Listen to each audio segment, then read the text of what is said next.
the video. In this video, I want to talk about how I developed a Python-based GitHub repository hunter.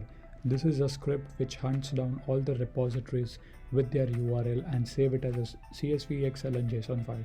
And it's just amazing.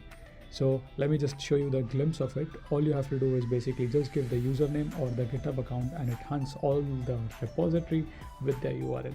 Let's have a look at it in action. See, it hunts all the repositories with their repository name and the URL and basically save it as a CSV, JSON and file.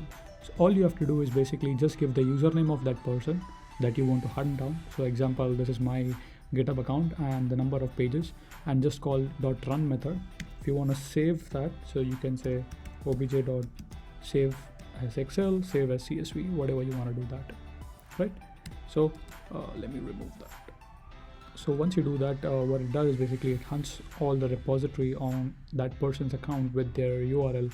So what I did is pretty easy. Basically, I went through the inspect element and I see that I hacked their API key basically. So here you can see that's the URL, and basically that's the token that is being generated for the next page when an request is made. So using this some beautiful soup and web scraping techniques, I developed a state-of-the-art library.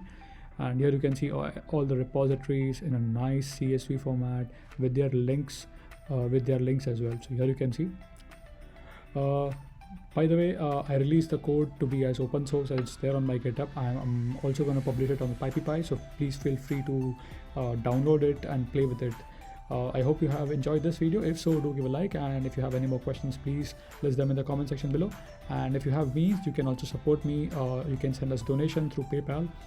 As usual, keep smiling, keep coding, and keep learning Python. Thank you very much, and see you guys in the next video.